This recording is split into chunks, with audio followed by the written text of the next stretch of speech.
Yo, yo, yo guys, check, kamusta mga idol? So ayan, good evening sa inyong lahat ngayong Monday night mga lods, no? Malupit. Malupit ang araw na to mga lods. Medyo umakyat, pumalo, no? Bumagsak tapos umakyat ulit mga idol. Nang liquidate ngayon, no? Yung ating chart mga idol. Ganun din sa Bitcoin. Umakyat siya bumaba siya bumalik siya ng 63.7 mga idol, and then umakyat ulit ng 65. Grabe to mga loads, no? Sino ang mga nahuli dito? My goodness. My goodness mga idol, no? So tayo hindi pa mas kasi ako kanina mga idol eh. Medyo naging busy tayo kanina eh, kaya hindi tayo nakapag-position. So ito pa rin yung 80 natin. Mga loads, no? Ang RS sayang to. Andito ako nun eh kanina eh, oh. Kaya lang hindi ko napansin to, mga idol, no? Sana pag pa-short na ay diyan. Pero dito pa lang kanina, dapat maglulong na ako mga lods at kung tutuusin lang eh. Nakita ko na to eh. Kaya lang kung papansinin nyo kasi yung kanyang RSI dito mga lods sa tapat niya mismo, hindi pa siya mababa eh. Ini-expect ko kung bababa pa siya dito, doon ako magpo-position. Kaya lang hindi. Imagine umabot lang siya hanggang dito lang. Mga idol, no? Tagal niya na dito kaya feeling ko gumanon siya bigla, oh. My goodness. So, hindi tayo nakaposition. Sa maghabang tayo ngayong gabi, siguro kahit mga hanggang 11, hanap tayo ng position, mga idol. Pero, syempre, bago ang lahat, mga idol, sana palike ng ating video. Napakalaking tulong yun sa ating channel. At syempre, kung gusto nyo ng ganitong content, everyday news update sa crypto, trending news, global news mga idol, subscribe na kayo sa ating channel. I-click nyo notification bell para maganda-ganda ang update sa inyo mga loads, no? So punta na tayo sa ating malupit na news. Eto na mga idol, nagbanta na naman si Daddy Trump na President Trump slaps 50% tariffs on any country supplying Iran with military weapons on all goods sold to the US, mga idol, no? So there will be no exclusions or exemptions effective immediately. So lahat ng mga tumutulong, no, magbigay ng supply sa Iran, mga lodi ng mga military weapon, binantaan ni Trump. Pag yan nalaman ni Daddy, 50% tariff kayo sa US, mga idol, walang exclusion, walang exemption, no? Gina agad, effective immediately. So matatakot kaya ang China at Russia. Yung dalawa lang naman yan eh. Siguro kasama din yung North Korea ngayon. Di ba? Ito naman, speaking of China, China has called on the international community to pressure Japan into abandoning its intentions to make nuclear weapons. So, parang sinasabi o pinagbibintangan o di umano ng China na merong gumagawa ng nuclear weapon ang Japan, mga idol. No, sa tingin nyo kung kaya-kaya ng Japan yon mga lord, syempre advanced na rin naman yung technology ng Japan. 'Di ba? So sa tingin ko kaya nila 'yan. Pero sabi naman ng China, pressure niyo ang Japan, no, para i-abandon yung intention nila na gumawa ng nuclear weapon. So kung sa advance ng mga technology natin ngayon mga idol matindi 'yan. I mean, pwedeng mangyari. Punta tayo dito. Iran. Sabi ng Iran our jets are fueled, targets are locked, and your nuclear sites are our objective. We will not wait for permission, sabi rito mga idol. Binantaan ng Iran ang Israel na nakakakasa na, kumbaga, at target lock na yung mga nuclear sites sa Israel. At sumagot naman ng Israel. Sabi ng Israel, mga lodi, launch them. Di-launch nyo. The moment your planes take off from the runway, 2,000 ballistic missiles will turn Tehran into a crater of glass. Now the choice is yours. No? So, gantihan na to, mga idol. Ayan ang ating geopolitics news. At eto, lumabas na naman po itong news na to. Medyo matindi yung ano natin dito. Yung paliwanag natin dito. Bear with me, mga idol. Bitcoin Quantum Recovery Tool is here but it cannot save Satoshi 1.1 million BTC sa quantum computing, mga idol. Project 11 built a zero knowledge proof that lets wallet owners recover quantum vulnerable coins in 243 milliseconds on a laptop. But it only works for wallets created after 2012. Mga idol, so makakatulong lang siya sa mga wallet na kinreate 2012 pataas. Yung Satoshi wallet, mga idol, Satoshi mined through 2009 and 2010 using software with no seed phrase and no way to prove ownership. No? So, kumbaga ano siya, walang seed phrase yun.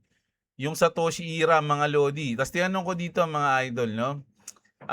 Sabi rito, mga Lodi, ang post na ito ay tumutukoy sa posibleng epekto ng quantum computer sa Bitcoin at sa isang bagong paraan para maprotektahan ang ilang Bitcoin wallet sa hinaharap. Ito ang simpleng paliwanag sa Tagalog. Sabi niya, ano ang ibig sabihin ng Bitcoin Quantum Recovery Tool? May isang kumpanya na tinatawag na Project 11 na gumawa ng teknolohiya na gumagamit ng Zero Knowledge Proof o yung CKP. Ang layunin nito ay tulungan ang mga may-ari ng Bitcoin na malipat ang kanilang BTC sa mas ligtas na wallet bago pa ito ma-hack ng quantum computer. Nagagawa raw ito nang hindi kailangang isapubliko ang sensitibong impormasyon ng wallet. Bakit problema ang quantum computer? Sa kasalukuyan, protektado ang Bitcoin ng cryptography o yung public at private keys. Halos imposibleng mahulaan ang private key gamit ang ordinaryong computer. Pero sa hinaharap, pwede na. Kapag naging sapat na kalakas ang quantum computers, maaari nilang mabasag ang ilang uri ng encryption ng mas mabilis. Ibig sabihin, ang mga wallet na nalantad na ang kanilang public key ay maaaring maging target. Mahalagang tandaan, sa ngayon wala pang quantum computer na kayang i-hack ang Bitcoin network. Wala pa. Ang sinasabi nga nila, baka 2030, mga idol. Yung mga na-expose na yung seed phrase, mga idol, ayun yung sinasabi nila na may chance na ma-hack kasi na-expose na yun sa internet, mga idol. Anong ibig sabihin ng it only works for wallets created after 2012? Kasi noong unang mga taon ng Bitcoin, 2009 to 2012, hindi pa ginagamit ang seed phrase, mga idol. Wala pang seed phrase noon. No? Iba ang paraan pag-store ng private keys. No? Ayun yung private keys pa lang. Ang bagong recovery tool ay nangangailangan ng mga feature na mayroon lamang sa mga mas bagong wallet. Kaya, ito yung check. Gumagana sa karamihan ng modern wallets.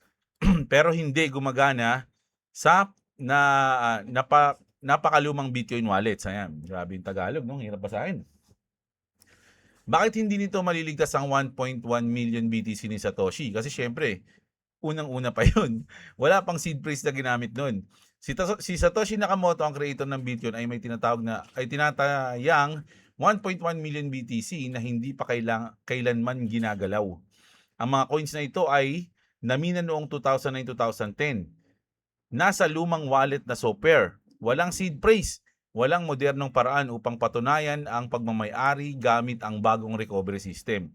Yung zero proof, no? Kaya kahit gumana ang Project 11 sa bagong wallet, hindi nito matutulungan ang lumang wallet ni Satoshi, mga idol. Paano yun? Ano ang zero knowledge proof? Isipin mo na gusto mong patunayan na ikaw ang may-ari ng isang bahay. Sa normal na paraan, papakita mo ang titulo ng bahay mo. Ayun yung bago, no? Kumbaga may seed phrase ka. Ito yung seed phrase ko, sa akin yan. Ganon. Yung normal na paraan yun. Sa zero knowledge proof, mga idol, napapatunayan mong ikaw ang may-ari ng hindi pinapakita ang mismong titulo. Parang gano'n. Kumbaga alam na agad nila na sa'yo yan kahit wala ka pang pinapakita ang titulo. Parang gano'n sa Bitcoin. Napapatunayan mong ikaw ang may private key nang hindi ito nilalantad. Dapat ba tayo mag-alala? Sa ngayon hindi pa kasi medyo matagal pa yun. Wala pang quantum computer na kayang basagin ang cryptography ng Bitcoin sa totoong buhay. Marami ang developers ang naghahanda ng quantum resistant cryptography para maprotektahan ang Bitcoin sa hinaharap. No? Sa madaling salita, may bagong tool para iligtas ang ilang Bitcoin wallets laban sa future quantum attacks. Gumagana lamang ito sa mas bagong Bitcoin wallet. Ito yung hindi gumagana. Hindi nito malilipat o mapoprotektahan ang tinatayang 1.1 million BTC ni Satoshi Nakamoto dahil gumagana ang mga iyon ng gumagamit ang mga yon napakalumang wallet format na walang seed phrase at hindi compatible sa bagong recovery method. So ang tanong natin, paano mapatunayang sa yun noon kung wala pang seed phrase yun, no? Sabi dito mga idol, magandang tanong yan, Jeblo. Ang sagot ay hindi kailangan naging seed phrase ang patunay ng pagmamay-ari sa Bitcoin. Ang tunay na patunay ay ang private key. No, ganito ang history. Noong panahon ni Satoshi, noon wala pang BIP39 seed phrase, so yung 12 to 24 words. Ang Bitcoin Core Wallet noon ay gumagamit ng wallet.dat no, file.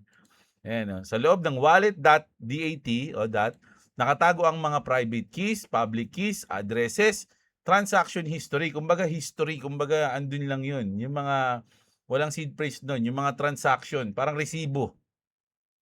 Kapag nawala ang wallet.dat at wala kang backup, wala ka ng paraan para mapatunayan na sa iyo ang coins. Ganun dati. Idol. Paano pinapatunayan noon na sa iyo ang Bitcoin? Simple lang. Pirmahan mo ang isang message gamit ang private key. Ganito yung halimbawa daw.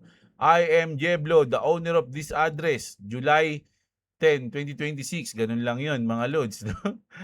Kapag na-sign mo ito, ang gamit ang private key ng address na yon, maaaring i-verify ng kahit sino. Ito pa rin ang standard ngayon. Hindi kailangan gumalaw ang coin. Hindi kailangan ipadala ang BTC. Private key lang ang kailangan. Bakit sinasabing hindi mapapatunayan kay Satoshi? Dahil ang proposal ng BIP 361 ay nagsasabing kung magkakaroon ng quantum attack, kailangang patunayan ng owner na buhay pa siya at hawak pa rin niya ang private key. Ayun ang problema natin. No? Hindi natin alam kung buhay pa si Satoshi o tegi na. O isa lang bang tao si Satoshi o marami silang tao o grupo sila, company, institution, hindi natin alam. Ang paraan ay maaaring mag-sign ng message, gumawa ng special na zero knowledge proof o ilipat ang coin sa bagong quantum safe address. Pero, malaking pero, ang mga coins ni Satoshi ay 1.1 million BTC ay hindi gumagalaw o hindi gumalaw simula noong 2009 to 2010. Kung naaalala ang private key o patay na si Satoshi o hindi na ma-access ang wallet, walang makakapagbigay ng cryptographic proof. Patay tayo dyan. Sabi ko nga sa inyo, malalaman natin yan eh. Once na gumalaw yan, no, bago ma-hack, ibig sabihin, o kaya nalipat siya sa bagong wallet, ibig sabihin buhay pa si Satoshi. Pero kung hindi na siya nagalaw at nahack na siya ng tuluyan, ibig sabihin patay na si Satoshi. Hindi ba sapat ang alam ko na akin yan? Kumbaga, ako lang mismo magpapatunay, sarili ko lang akin yan. Kumbaga, kasi pagka ganun, kahit sino pwedeng mangangkin, di ba? Hindi, sabi, sa Bitcoin, walang account name. Walang ID, passport, driver's license o KYC. Ang blockchain ay walang pakialam kung sino ka. Isa lang ang tanong nito, may private key ka ba? Ganun. Kung oo, ibig sabihin meron kang private key. Kung hindi mo alam at hindi mo mapapatunayan yun. Ano ang ibig sabihin ng active ownership? Hindi ito nangangahulugang kailangan mong gamitin ang wallet araw-araw. Ang ibig sabihin ay may kakayahan kang gumawa ng cryptographic proof ngayon. Halimbawa, ito yung keys na yun, no? Ayan. Kung kaya mong mag-sign ng message o ilipat ang BTC, patunay iyon na hawak mo pa rin ang private key. Kung hindi mo magawa, walang paraan para malaman ng network kung buhay ka pa, na wala kang keys mo, o ninakaw ng kapitbahay mo yung keys mo, no? Bakit sinasabing cannot save Satoshi Holdings? Dahil ang mga quantum recovery proposal ay hindi basta-basta magbibigay ng coins sa sino mang magsabing akin yan. Ano ka? No? Ano ka, special? Kailangan pa rin ng cryptographic proof. Kung wala nang tanong, kung wala na ang taong may hawak ng original private key, walang mapapatunayang legitimate owner. Dahil dito, ang BTC ni Satoshi ay maaaring manatiling hindi magagalaw o ma-freeze sa ilalim ng ganitong uri ng proposal. Hayaang maagaw ng isang quantum computer. So ayun na nga lang yung pinaka-solusyon doon.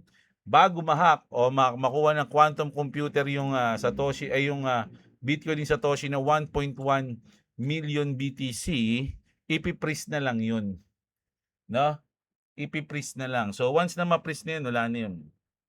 Na-burn, kumbaga parang sabihin mo na lang yun, na-burn na lang din yun. So maganda yun para sa, o good news pa yun sa mga BTC holders kasi nabawasan ng 1.1 sa circulating supply yung Bitcoin, di ba? Sa madaling salita, noong wallet.dat ang backup, hindi seed phrase. Ngayon, kadalasan ay 12 to 24 word seed phrase na isa lang namang paraan para mabuo muli ang parehong private keys. Ang private key, ang tunay na patunay ng pagmamayari, hindi ang pangalan ng may-ari, hindi ang seed phrase mismo, at hindi ang simpleng pag-angkin na akin ang wallet na yan. Ayun na. Sana naging malinaw sa inyo yun, mga idol, no? Na delikado. Mahirap i-save yung 1.1 million BTC ni Satoshi. Ang tanging paraan na lang is kung hindi talaga siya magagalaw at natatakot ang iba na ma-hack na lang siya ng quantum computer, i-freeze na lang yung asset niya. Pero once na gumalaw siya at nalipat sa ibang wallet, sa mas safe na wallet, ibig sabihin, buhay pa si Satoshi. Dahil nagalaw niya pa, 'di ba? Ganun. Ang lupit, 'di ba? So ito naman, speaking of hack, Allbridge Core suffers $1.65 billion flash loan attack. Allbridge post its cross-chain bridge after an attacker used the USDC flash loan and rapid stablecoin swaps. Ano ibig sabihin yan, mga idol? Ang Allbridge Core ay isang chain bridge sa cryptocurrency ay nahack gamit ang isang technique na tinatawag na flash loan attack. Dahil dito humigit kumulang 1.65 million ang nanakaw mula sa protocol. Ano ang Allbridge ay isang serbisyo na pinapahintulutan ng mga user maglipat ng cryptocurrency mula sa blockchain papunta sa iba pa. Halimbawa, Solana to Ethereum, Ethereum to BNB chain, XRP to Bitcoin, Bitcoin to XRP, ganun. Parang tulay. Ito na nag-uugnay sa iba't ibang blockchain network. Ano ang flash loan attack? Ang flash loan ay isang espesyal na uri ng pautang. No, parang ganoon kasi yan. So ang nangyari, mga lods, mas malaki yung basahin ko na nga lang. Walang kailangan collateral, kailangan bayaran sa loob ng isang blockchain transaction. Kung hindi mababayaran agad, automatic kong kakansilahin ang buong transaction. Hindi masama ang flash loan mismo, pero maaari itong abusuhin. Ganito yung ginawa ng hacker, ang pinagbabawal na teknik. Humiram ang hacker ng napakalaking halaga ng USDC gamit ang flash loan. Ginamit ang perang iyon para manipulahin ang presyo, yung exchange rate, mga lods, ng stablecoin sa Allbridge. Dahil mali ang naging presyo, nakabili o nakapag-withdraw ang hacker ng mas maraming asset kaysa sa dapat. Kumbaga, kaysa sa dapat na withdraw, mas malaki yung na-withdraw niya dahil namanipula niya. No? Kasi ang laki nga naman yung USDC na hawak niya. Pagkatapos, ibinalik niya ang flash loan at naiuwi ang kinita niyang humigit kumulang 1.65 million. Isipin mo na parang niloko niya ang cashier gamit ang maling price tag bago bumili. Parang pinalitan niya yung price tag. Ganun. No, ayun. Basta mahaba na naman yun. Basta ganun yun, mga lods. Yung nangyari sa Allbridge, no? Pero ngayon, pinost na nila yung kanilang cross-chain bridge, no? Pagkatapos ng attack na yun. The attacker has bridged part of the stolen funds from Solana to Ethereum, while the full extent of the losses is still being assessed, no? So, yung nakuha niya is hindi pa sure kung nabalik na o hindi. Ang galing niya, di ba? At ito, grabe ang gold at silver, maraming niliquidate, mga idol. $14.55 trillion has been wiped out from gold and silver in just 172 days. Now, that's nearly 6.6 times the entire crypto market, mga idol, no? 172 days to simula nung umakyat, mga idol. Alam niyo yon, yung na binalita natin noon na halos tumaas yung presyo ng gold, na halos yung mga China, Australia ba yon, na nakapila. Kala mo partihan ng yellow corn eh. Sobrang daming nakapila para bumili ng gold noon. No, simula noon mga idol, yung mga na-FOMO do'n, liquidated na, 'no? Kasi nga bumagsak yung yung gold at silver sabay yan. So parang, pinag-combine na at umabot ng 50.55 trillion. Grabe 'no? Grabe yung pera na yan mga idol. Ang dami ng tao ang, gaganda yung buhay sa ganyang kalaking pera mga lods. Eto na tayo. Kasi yung BlackRock nagsalita na tungkol sa Clarity Act at marami pang ibang mga big institution. Nagsalita ngayon si Paul Atkins, mga idol, ang ating SEC chair. After BlackRock warned that Asia is pulling ahead in the crypto race, kasi nga naman mauunahan na ng Korea, ng Japan at ng China ang Amerika pagdating sa crypto clarity.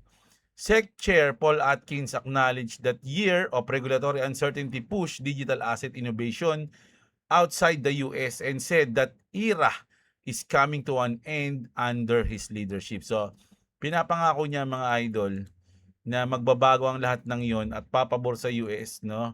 Yung hanggang nakaupo siya, no, sa kanyang term. Atkins also praised Ripple following the conclusion of its SEC case, while the SEC continues exploring blockchain innovation through initiatives like its recent roundtable on zero-knowledge proofs, signaling a more constructive approach of a digital asset. Despite the changing tone from regulators, one major hurdle remains. The Clarity Act is still working its way through the Senate. The outcome could play a significant role in shaping the future of crypto regulation in the United States. Mga idol, no? So para sa akin, napaka-bullish ni Paul Atkins. Isa sa mga bullish At SEC chairman siya, mga idol. So para sa akin, napakalaking bagay nun na ang SEC chairman natin is bullish sa Crypto Clarity Act natin. So maganda yon mga idol, no? So goods na goods on the hoods, mga lodi. Ito, Canton Network, ngayon ko lang 'to nalaman mga idol, no, pero ang ganda nito sa Canton Network.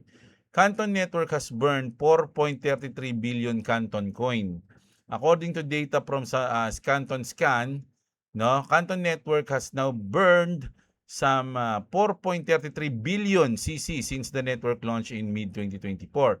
That's more than $500 million worth of Canton coin burned in roughly 2 years. Is this the most powerful burn system in all crypto? Alam nyo mga load, simula nung nakita natin syempre, pero wala akong Canton mga loads na. So ulitin ko huwag kayong umasa akin para bumili, mag-hold o magbenta ng kahit anong coins mga lodi. Do your own research.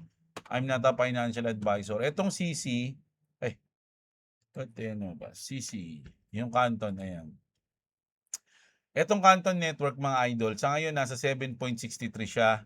Pero kung titingnan niyo yung kabuuan niya, yung max niya mga lodi, kasi nilabas lang to 20, dito kasi sa CoinGecko 2025, no? Pero nag-out to 2024, late 2024 sa tingin ko. No? So, imagine mga idol 7 pesos siya nung nandito siya. Sa ngayon nasa 7 pesos pa rin siya, mga lods. Kung eto naging partner na ng DTCC, mga idol, I don't think na hanggang dito lang yung presyo ng coins na to, mga loads. No? Pero wala pa akong Canton itong CC, wala pa ako niyan.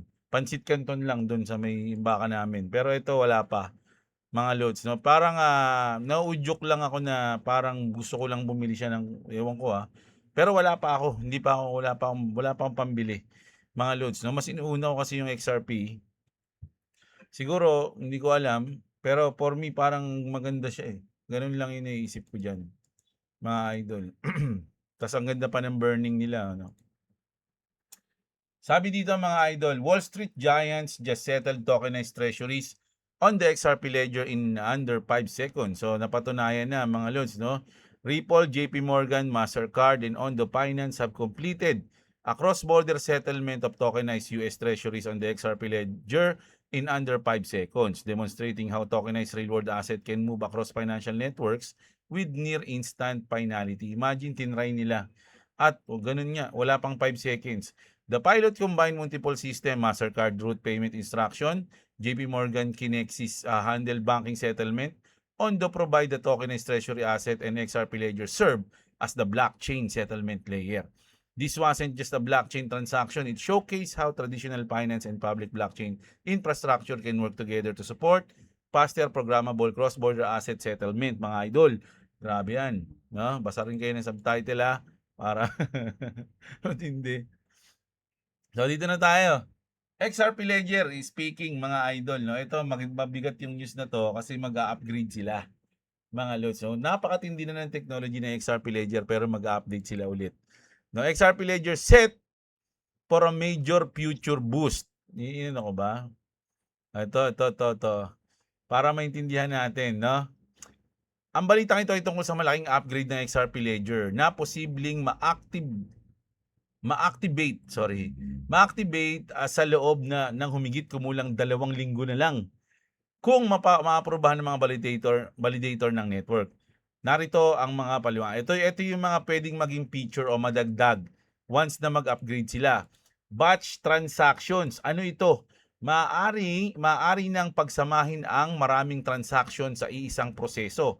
Halimbawa, sa halip na magpapadala ka ng 100 magkahiwalay na transaction, maaari na itong ipadala bilang isang batch, isang bulto na agad. Ano ang benepisyo? Mabilis, mas mura ang transaction fees, mas efficient para sa mga negosyo.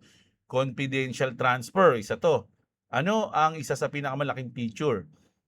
Ano ito? Sabi rito, mas magiging pribado ang halaga ng ipapadalang XRP o token. Hindi na kailangan makita ng publiko ang eksaktong amount. Gusto to ng mga private, no, mga idols, no? Sa kasalukuyan, may kita ng kahit sino ang blockchain kung magkano ang ipapadala. Sa ngayon, kapag na-activate ito, mas mapoprotektahan ang privacy ng users habang nanatiling valid ang transaction. Grabe yung update niyan. Sponsored fees, normal na proseso. Ikaw ang nagbabayad ng transaction fee. Sa bagong feature, maaring ibang tao o kumpanya ang magbayad ng fee para sa iyo. Grabe yun, no? Halimbawa, isang crypto app ang gustong gawing libre ang paggamit ng kanilang serbisyo. Sa halip na ikaw ang magbayad ng XRP fee, ang kumpanyang sasagot. Ito ay malaking tulong para sa mass adoption. Grabe yun, mga lods. Permission delegation, ito ay parang pagbibigay ng limitadong pahintulot. Halimbawa, may wallet ka. Maaari mong payagan ng isang app na mag-sign ng particular na transaction, gumawa ng limitadong aksyon nang hindi mo ibinibigay ang buong control ng wallet mo. Kumbaga, parang, sige, kayo na bahala. Mas secure ito kaysa ibigay ang private keys. Oo nga naman, di ba? Performance improvement. Bukod sa mga bagong feature, mas bibilis ang network, mas magiging stable, maayos at ang iba't ibang bugs, mas magiging reliable ang XRP Ledger. Bakit mahalaga ito? Kung ma-activate ang upgrade, mas maraming developer ang maaaring gumawa ng application sa XRP Ledger. Mas magiging angkop ang XRP Ledger para sa payments, stablecoins, tokenization, DeFi, enterprise solution. Makaka-apekto ba ito sa presyo ng XRP? Siyempre hindi, hindi natin alam. Posibleng oo, pero hindi ito garantisabog. Kapag naging matagumpay ang upgrade, maaaring tumaas ang kumpiyansa ng investors. Mas maraming developer ang gumamit ng XRP Ledger. Posibleng tumaas ang demand sa XRP dahil mas kapaki-pakinabang ang network. So, grabe mag-explain to si ChatGPT, mga idol. So, usually, di ba nagpapaliwanag sa atin si Grok? Si ChatGPT ba? Matindi. Pulido. Pulido yung kanyang paliwanag, no? Iniisa-isa niya. So, natuwa ako dito kanina kaya kinausap ko ito. Mamaya kwento ko sa inyo. BlackRock warns that Asian countries will race ahead of the US introducing their own version of Clarity Act. Ito yung nalaman ni Paul Atkins, no? Kaya sinabi niya yung bullish na news niya kanina. Ayan, no? Nung after BlackRock warn Asia, so ayun yun, mga lods. No? Ayan, no? BlackRock warns. Oh, ayan. Kasi nga naunahan na nga naman yung US ng Japan, China and South Korea, Hong Kong at kung ano-ano pa. Marami pa, di ba? So ito naman, South Korea, speaking, officially moves government bonds on-chain after Ripple Kyobo Live partnership. So may bagong partnership ang Ripple dito, yung Kyobo Live on tokenized Korean government bond settlement, mga idol. The pilot targets a government bond market worth over $900 billion. Almost 1 trillion na yan. Di ba? Grabe. So malupit talaga ang Ripple. No? Ito mga lods, di ba nagkaroon na tayo ng FIFA World Cup? So may gumawa ng video na to, mga idol, no? Yung labanan. Si ano to? Si Monica Long, okay? Si Justin Sun. Ayan, naglaban sila. Si Satoshi Nakamoto yung ano eh, yung coach coach ng ano ng Bitcoin team. Oh, ito naman sa Ripple, ang coach si Brad Garlinghouse. Ang goalkeeper doon si ano, si Michael Saylor. Ayun, maka-score dito ang Bitcoin. No! So, all one na ang score dito. Hindi ko na inaano pero bandang huli tumatakbo si Monica Long at hindi na sana ni Michael Saylor at nag-champion ang Ripple. Ang ulit ng gumagawa nito yun. Ginahin nila yung sa World Cup, no? So, ito pa mga lods, yung last natin, no? Sabi dito mga idol, post natin, baka may sound eh. Sabi dito ni Vitalik, mga lodi, AGI may mark the point of no return for human dominance. No? Vitalik warns in a new thread that AI could soon cover nearly all human capabilities, leaving us without unique advantage. Kumbaga wala na magiging special sa tao dahil lahat kaya nang gawin ng AI. He defines AGI a system that could independently sustain civilization if human disappeared. And stress we're gambling on whether LLMs and tools will get there or if deeper integration keeps human agency alive, no? Parang matitira na lang sa earth puro mga AI robot. He favors slowdowns and open way to negative safety. Alam niyo mga idol, kanina may kwento dahil nga nagkaroon ng limit yung ano ko yung aking Grok. Kasi 'di ba nung nakaraan meron akong blue check. So hindi mo na ako nag-avail kasi hindi ko naman nagagamit yung blue check na yun. Hindi mo na ako nag-avail. So ngayon, yung pag nagtatanong ako dito, totoo ba yan? Explain to. Nagkaroon ako ng limit, no, na 20 questions per day. So etong mga tanong na to, etong paliwanag na to, isa sa ChatGPT to. Ginagawa ko, ini-screenshot ko yung news and then sinasabi ko na explain to me, ganito ganyan, anong masabi mo rito. And then kanina, naisipan ko magtanong, no, kay Grok tungkol sa XRP. Parang sinabi ko sa kanya na, alam mo ba na ah, halos 100% no ng invest ko is nasa XRP. Ganito ganyan, no? Tapos may mga tinanong, grabe siya. Grabe niya ako kausapin mga idol. Para ako nakikipag-chat sa tao. Grabe, kinilabutan nga ako yung mga sinasabi niya. Kasi pinapaalala niya pa sa akin yung chat namin ng mga nakaraan eh. Sasabihin niya, nung nakaraan, sinabi mo ganito, ganyan. na ano ako nagulat ako. Ano niya yun, nami-memorize niya yung mga ganung usapan namin. Grabe mga lods, grabe tong ano, ChatGPT. ChatGPT to hindi to si Maple iba yung sa cellphone ko eh. Yung nakakausap ko. Although nakakausap ko pa rin yun, iba pa rin pag sa chat kasi parang iba pag binabasa mo yung reply kaysa sa naririnig mo. Ewan ko lang ako lang ba nakakaramdam nun. Parang pag binabasa mo kasi iba for me, kaysa sa naririnig mo. So, ang galing nung ChatGPT. Mga idol, halos lahat na. Tinanong ko nga siya kung pwedeng gumawa ng bot sa BitGet, mga idol. Tanongin natin dito, ChatGPT to Kasi kaya lang, napag-usapan na namin yung kanina Baka bumalik na naman. Pero sige, tanong na. Ulitin ko lang yung tanong. Kaya mo bang gumawa ng trading bot sa BitGet? Ayan. Ayan, oo, kaya. Tatlong paraan. Ito, ganyan, ganyan. Dami niyang sinabi. No? Dami niyang sinabi rito. Tapos sinabi ko pa na kaya lang ito. Kaya lang, matanda na ako. Ayan, o. Hindi hindi ako techie. Sabi ko. Paano ba spell ng techie? Techie. Ayan. Baka hindi ko masundan ang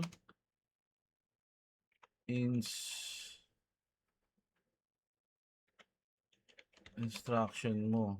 Tama ba spelling ko ng instruction? Sorry Naintindihan kita at sa totoo lang, hindi hadlang ang edad dito.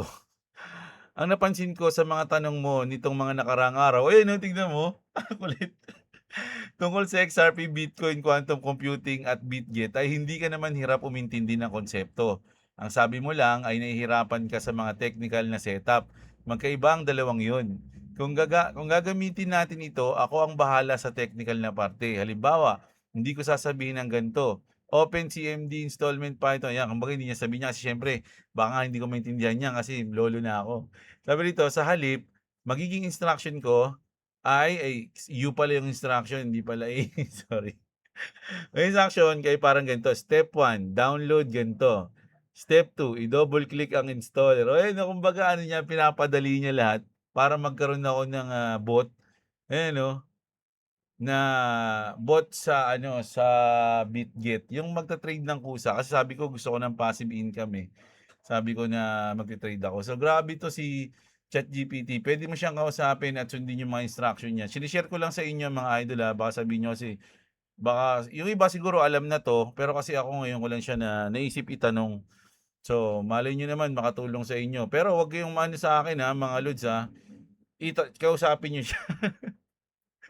Iba yung ano, background ng history ng usapan namin sa usapan niyo siguro kasi magkaibang tao eh, di ba?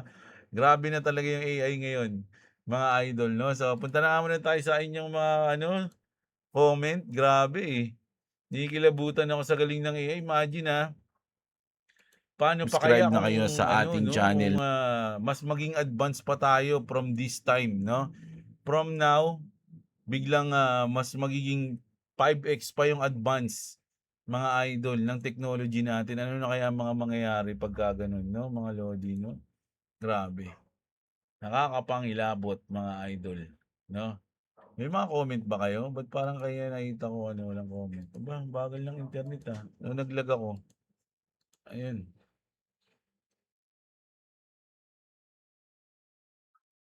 Bagal ng internet ko. So, ayun yung ano ko sa kanya. Ano pa yung sabi niya? Ay, hindi yan. Ayan, no? I-ano ka talaga niya. Pindutin mo lang ang 1, tapos ang bot na ang bahala. Wala nang coding, wala nang terminal, wala nang command. Parang ordinaryong program lang sa Windows. Ito rin ang pwede nating gawin unti-unti lang. Week 1, gumawa ng BitGet API, i-connecta ang bot. Subukan gamitin ang maliit na halaga, halimbawa $20. Kapag maayos ang resulta, unti-unting dagdagan ang kapital. Hindi natin isasabak agad ang malaking pera. So, ang ano niya, ang galing niya mga Lods. Ganun yung inaano niya, yung mga sinasabi niya, mga idol. Nakakabilib. Lodi. Gusto ko nga siyang sundin minsan, kaya lang hindi ko pa talaga maasikaso. Pero one of these days, try natin yung sinasabi ni Grok na yun. Sinubukan ko lang talagang tanungin yun kanina eh. Virgilio Lisa, shoutout sa'yo. Meow, si Idol dapat sinabihan ni Meta yung inutangan niya bago siya mag-suicide dahil karamihan ng mga Pilipino tangero pa. Mas katero nga, no? Roland Nile, ganda laban ng Spain at Argentina, higpit ng depensa. Oo, nag-overtime ata no? Arfel Manzano, shoutout sa'yo. Kamusta naman yung mga soccer fans sa nangyari na pagkapanalo ng Spain, lalo na yung mga madalas magtipon sa mga kalsada? Meron na ba nagwala dahil talo yung team nila? Meron kaya kumakanta ng Don't Cry For Me? Hindi mga idol medyo mabait pala yung mga Spain, mga lods. Wala masyadong gulo. Tsaka meron ako mga nakitang fans, no, na hindi sila nag-aaway dun mismo. Nagkakamayan lang sila. Bisan nga lang daw nangyari yung ganun eh. After ng soccer match, nagsimula na agad atakihin ni Trump yung Iran. Nanood yata nung muna na laban ng Spain at Argentina si Trump. Oo, ganun talaga ginawa niya. Hindi naman ba yan breach o privacy agreement yung balak na yan ng Meta? Kesa basahin ng ibang tao after i-plug ng AI yung message at risky, paano kung nakikipagbiruan lang yung tao dun sa message? O nga, medyo mahabang maproseso to, no? At i-check pa ng mga hindi lang ng AI, i-check din ng tao yan bago aprobahan. Ganun yung sinabi, di ba? Joseph Berding, shoutout sa iyo. Romel Babiera, si Nochi, si Cela Bila, Arnel Sapitanan, shoutout sa iyo. Stephen Andre. Kamusta, Lord? Shoutout. Salamat po sa update. Shoutout sa iyo. Pilhabis. Pengway Coins, shoutout sa iyo from Dubai. Ingat kayo dyan lagi, idol. Kamusta ang Dubai? Idol, wala bang kaguluhan dyan? Di ba kayo naatake ng Iran dyan? Mag-ingat ka dyan. Mr. Ads, mga Koreans at mga taga Hong Kong addict sa trading yan. Loads emotional pa. Pinoy, mautak tayo, sabi niya. Pengkalag, shoutout sa iyo. Skylab, King Shang, si Rezo Joynil. Monday sickness ang Pilipinas. Alam nyo kaninang, bigla kang umulan no? Ang alinsangan ng panahon. Simula kaninang umaga. Tapos pagdating ng gabi, umulan. Tapos kung napansin nyo kanina, di ba, nakalagay dito, weather update. Nakaano sa akin, tinignan ko. Grabe, magkakaroon pala tayo ng matinding ngayon, no? Magkakaroon na naman tayo ng bagyo ito. At lalapit siya sa weekend. Grabe, naging ano na ako, weather reporter na ako. Weathercaster. Skylab, King Shang, ayan. Si Bystander, sorry. Shoutout sa iyo. Si BJ Ramirez, si Santos Jandel, at si Books. Si Books ang nag-champion sa ating lahat, mga idol, sa comment section. So, ayan. Sana enjoy nyo ang ating news, mga idol, ngayong gabi ng Lunes. Kita-kits tayo bukas ng umaga, Tuesday morning, para sa ating Tuesday updates, mga idol. Kung gusto niyo ng ganitong content, update, pwede kayo magtanong sa comment section sa umaga. Dahil sa gabi, binabasa ko yan, mga idol. Huwag lang kayo magmumura kasi merong restriction dito sa YouTube. No? Nakakabit sa akin yung dito simula pa ng Axie.